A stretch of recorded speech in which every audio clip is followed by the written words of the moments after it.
Hello guys, good morning, welcome back to YouTube my channel. Guys, मेरे एक subscriber हैं जिन्होंने बहुत ही अच्छा सवाल पूछा है।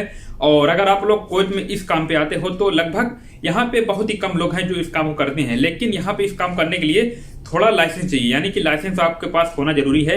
बिना लाइसेंस के आप लोग ये काम को नहीं कर सकते हो। तो ऐसा कौन सा काम है जो यहाँ पे आप लोग 400 दिनार से लेकर 450 दिनार 500 दिनार तक सैलरी आपको मिलती है। तो आप लोग को क्या काम करना है, इस वीडियो को पूरा फुल देखना है ताकि आपको पूरी जानकारी मिल जाए। अगर आप लोग मेरे चैनल पे नए हैं तो प्लीज सब्सक्राइब कर लेना, क्योंकि इसी तरह वीडियो मैं अपने चैनल पर अपलोड करता रहता हूँ। तो उस सब्सक्राइबर का नाम है बबलू अंसारी करके है। तो मेरे सब्सक्राइबर हैं और उनको शुक्रिया बोलना चाहता हूँ कि भाई आपने बहुत ही अच्छा सवाल पूछा है। और गाइस, अगर आप लोग इसी तरह कोई सवाल पूछोगे ना, मैं आप तक एक वीडियो बना दूंगा।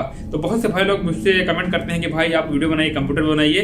तो भाई मैं जल्द ही वीडियो बनाने वाला हूँ कंप्यूटर से रिलेटेड, जो कि अगर आप लोग जान पाओगे यहाँ पे कितना सैलरी मिलेगी, कितना, यानी कि और भी मेरे चैनल पर वीडियो है कंप्यूटर वाली। अगर आप लोग मेरे वीडियो को देखना चाहते हो तो आप लोग प्लीज सब्सक्राइब कर लीजिए ताकि आप तक नोटिफिकेशन पहुंच जाए। तो चलिए बात कर लेते हैं। अगर आप लोग यहाँ पे आते हो जेसीबी ऑपरेटर, तो जेसीबी ऑपरेटर का क्या काम होता है। सबसे बड़ा मुद्दा ये, सबसे बड़ी बात यह है कि अगर आप लोग आते हो जेसीबी का काम सीखकर, जैसे कि हमारे इंडिया में खेत खलियान में कहीं भी जेसीबी सीख सकते हो। जैसे कि कहीं मट्टी कोई खोद रहा है और वहां पे जाइए, बोलिए भैया हमको थोड़ा काम सिखा दीजिए और हम कोच जाने वाले हैं। उनको ये बताना नहीं, क्योंकि अगर आप लोग ऐसा बोलोगे ना तो थोड़ा आपसे वो चार्ज पकड़ सकता है। तो मुझे बस आप लोग से इतना कहना है कि जैसे कि आपके गांव वगैरह में कहीं पे मट्टी वगैरह खोदी जाती है, कहीं पे कुछ काम किया जाता है, तो अगर आप लोग उनको दोस्त यार बना लेते हो तो आप लोग इजीली वहां पे सीख सकते हो जेसीबी वगैरह। और अगर आप लोग कोच में आ जाओगे ना भाई, आपको यहाँ पे पैसा की बारिश होने वाली, बहुत ही ज्यादा यहाँ पे पैसा मिलता है। तो यहाँ पे ज्यादातर आपको मिलेंगे पाकिस्तान के लोग, अफगानिस्तान के लोग जो यहाँ पे जेसीबी वगैरह चलाती हैं। और यहाँ पे स्वेक एरिया में एक कंपनी है, बहुत ही बड़ी जेसीबी की पूरी कंपनी है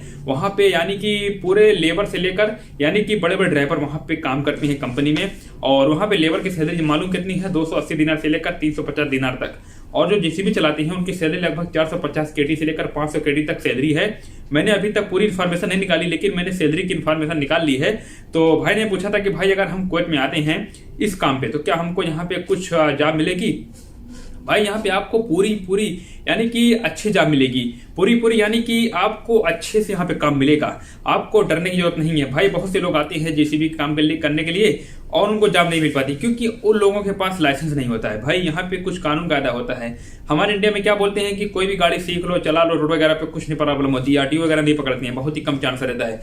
लेकिन अगर आप लोग यहाँ पे काम करने के लिए आते हो, मान लेते हैं अगर आप लोग जेसीबी चलाते हो, तो आप लोग के पास कम से कम लाइसेंस होना चाहिए भाई। जैसे यहाँ पे अगर आपका कोई बनवा देता है तो बहुत ही प्रॉब्लम से बनता है, क्योंकि थोड़ा पावर चाहिए, सोर्स चाहिए और वास्ता चाहिए कुवैत का, जो कि यहाँ जेसीबी जैसे काम करने के लिए। तो अगर आप लोग यहाँ पे करना चाहते हो तो आप लोग इजीली कमा सकते हो। जैसा कि मैंने आपको बताया कि 450 दिनार से लेकर आपको अच्छा पैसा मिलता है। तो मैं देखता हूँ कि यहाँ पे हमारे भाई लोग यहाँ पे कहीं कहीं बिल्डिंग बनती है ना, जैसे कुवैत में अगर आप लोग आओगे ना, जब कहीं बिल्डिंग बनेगी ना, जेसीबी का काम रहेगा। कहीं पे मजरा में कुछ काम रहेगा तो वहाँ पे जेसीबी का काम रहेगा। क्योंकि यार आपको कुछ नहीं करना, बस आपको गाड़ी में बैठे रहना है। फिर उसके बाद वहाँ पे एसी भी रहती है, यहाँ पे एक सिस्टम भी है, गाड़ी में फैन वगैरह लगा रहता है कूल वाला। बहुत से भाई लोग बोलते हैं कि भाई यहाँ पे यार गर्मी में कैसे काम करेंगे, रेगिस्तान वगैरह में हमको चक्कर आ जाएगा, हमको हम बेहोश हो जाएंगे। तो भाई अंदर आपके जहाँ पे जेसीबी रहेगी ना, हमारे इंडिया में तो भाई ऐसा सिस्टम नहीं है, ऐसा सिस्टम है ही नहीं। लेकिन यहाँ कुवैत में आपको फैन लगा रहता है, यानी कि कोना में कहीं पे लगा रहेगा। कहीं भी मैं देखता हूँ छोटी सी एसी भी रहती है, छोटी वाली। देखिए, यानी कि आप लोग अगर आओगे ना तब आपको पता चल जाएगा, मैं आपको कैसे बताऊँ समझा के। तो छोटा सा कोना में गोल सा रहता है, एसी का ठंडा ठंडा हवा आता है गर्मी में। तो यहाँ पे बहुत ऐसा सिस्टम है भाई, आपको थोड़ा भी घबराने की जरूरत नहीं है। तो अगर हमारे भाई लोग जेसीबी के काम के लिए आना चाहते हैं तो आप लोग आइए, आपका वेलकम है। और अगर आप लोग इसी तरह की वीडियो देखना चाहते हो तो मेरे चैनल को प्लीज सब्सक्राइब कर सकते हो। और मैं यहाँ पे देखता हूँ ना यार, जेसीबी के काम के लिए बहुत ही फेमस है, लेकिन आपको कोई बताता नहीं है। लेकिन मैंने सोचा कि मैं आपको एक एक करके हर वीडियो के थ्रू, यानी कि आप तक इन्फॉर्मेशन पहुंचाता रहूंगा, आप तक बताता रहूंगा। और यहाँ पे जब कहीं बिल्डिंग बनती है ना, आपका कुछ प्रॉब्लम नहीं है, आप लोग जा सकते हो किसी कंपनी में इंटरव्यू के लिए जा सकते हो, आप इजीली रख लेंगे। आपका लाइसेंस देखेंगे, सबसे पहले आपका लाइसेंस देखेंगे। हाँ अच्छा, आपकी जगह के रहने वाले हो, कहाँ पे, यानी कि कितना एक्सपीरियंस है। और सबसे बड़ी बात यह है कि ना आप लोग के पास कम से कम एक्सपीरियंस होना चाहिए। अगर आप लोग के पास कोई एक्सपीरियंस नहीं है ना, आपको यार जल्दी कोई जॉब पे रखेगा नहीं। क्योंकि अगर आप लोग यहाँ पे काम कर रहे हो, जैसे हमारे भाई लोग बहुत से आते हैं यहाँ पे काम करने के लिए, वो लोग मजर वगैरह में जेसीबी चलाते हैं, यहाँ जाते हैं वहां जाते हैं। अगर आप लोग यहाँ पे आके 2 से 3 साल काम करो, कैसे भी कुवैत में कहीं पे भी रहो, यानी कि थोड़ा मोड़ा यानी झूठ बोल दो, यानी कि अगर आप मजरा में काम कर रहे हो और कहीं पे थोड़ा जेसीबी चला लिए और आप लोग के पास कैसे भी लाइसेंस आ जाता है, जब भी आप लोग कहीं पे जाओगे इंटरव्यू के लिए, जैसे कि सिटी वगैरह में आओगे कि मेरे पास से यानी कि एक्सपीरियंस तो है, मैं यहाँ कोच में पिछले 3 साल से हूँ और ये तो बात सही रहेगी। वो लोग आपको चेक करेंगे, अच्छा हाँ ये 3 साल से तो है, सही बात है। और वो लोग सोचेंगे 3 साल ये यहाँ पे काम ही कर रहा है जेसीबी का। उनको क्या पता कि भाई आप थोड़ा मोड़ा चलाए हो और फिर आपके पास कम से कम अच्छा ढंग होना चाहिए। ऐसा नहीं कि बोल दीजिए मुझे पता है, जब भाई आपको गाड़ी देंगे नहीं चला पाओगे तो फिर आपकी जान जा सकती है, आपकी रोजी जा सकती है। तो यहाँ पे कम से कम आप लोग के पास अच्छा गाड़ी चलाना आना चाहिए जेसीबी की।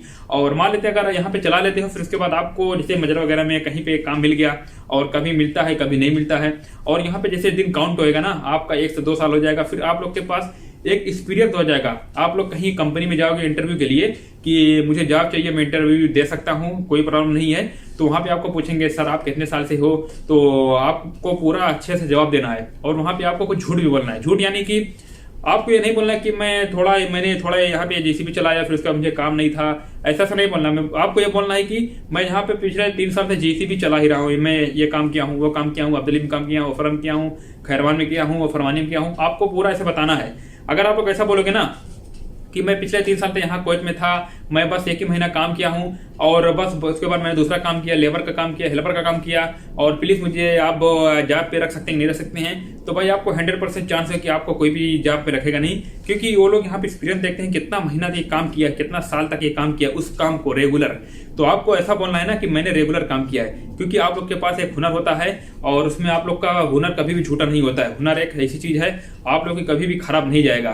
तो अगर आप लोग यहाँ पे इस तरीके से इंटरव्यू में जवाब दोगे ना, आपको पक्का 100% सिलेक्शन हो जाएगा और आपको यहाँ पे बहुत ज्यादा पैसा मिलता है। लेकिन मैं देखता हूँ ना हमारे इंडिया के लोग यार इस काम में बहुत ही कम है, लगभग 1 से 2% हार्डली।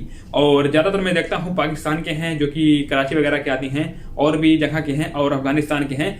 मेरी कंपनी के बाहर एक बड़ी कंपनी सी है, वहां पे बिल्डिंग बन रही है अभी जल्द ही और कंप्लीट होने वाली है। वहां पे जेसीबी का काम लगभग 5 से 6 महीना चला था, खोदने का काम, फिर सामान इधर से ले जाओ उधर उतारो, ऐसे ऐसे करके वो बंदा था पाकिस्तान का, वो पूरा चलाता था। चलाने के बाद फिर उसके बाद उसको सैलरी मिल जाती थी, वो कफील के अंडर में काम करता था। बाकी कफील उसको भेजता था कि जाइए वहां पे काम कीजिए, खुदाई कीजिए, ये करिए वो करिए, बस उसको इतना ही काम रहता था। सुबह जाता था 4 बजे और 10 बजे तक काम करता था। 4, 8, 10 लगभग 6 से 7 घंटा काम करता था। फिर उसके बाद दोपहर में उसकी रेस्ट हो जाता था, दोपहर में उनकी छुट्टी हो जाती थी लगभग 3 से 4 घंटा, क्योंकि यहाँ पे बहुत ज्यादा धूप रहती थी। इस वजह से उनका कफील बोलता था कि, और कंपनी का भी आर्डर है यहाँ पे, गर्मी के टाइम पे आपको दोपहर में नहीं काम करना है, काम करना रहेगा तो आपको सुबह 4 बजे लेकर सुबह के 10 बजे तक, उसके बाद फिर आपको शाम को 4 बजे लेकर रात में कभी तक वाट एवर जो भी आपका टाइम रहेगा। तो बहरहाल वो लगभग 9 से 10 घंटा ड्यूटी करता था और उसकी सैलरी थी लगभग 450 दिनार सैलरी थी। और कभी कभी उसको ओवर टाइम मिलता था। ओवर टाइम इसलिए मिलता था, कभी कभी वो जुमा के दिन ड्यूटी करता था, क्योंकि यहाँ पे कोयत में जुमा की छुट्टी रहती है ना, इस वजह से वो ओवर टाइम करता था। बाकी कोई लोग ओवर टाइम नहीं देते, कंपनी आपको फ्री में ओवर टाइम नहीं देगी। जब आप लोग काम करोगे ओवर टाइम के लेवल का, तब आपको ओवर टाइम मिलेगा। ऐसा आपको नहीं रहेगा कि आपको ओवर टाइम देंगे। तो चलिए आज वीडियो को यहीं पे मैं अलविदा कहना चाहता हूँ। वीडियो को लंबी नहीं करते हैं क्योंकि वीडियो लंबी हो जाती है, अच्छा लगता नहीं है, और आप लोग भी वीडियो को पूरा फुल नहीं देखते हो। बस आपको मेरी वीडियो देखने के लिए तहे दिल से शुक्रिया।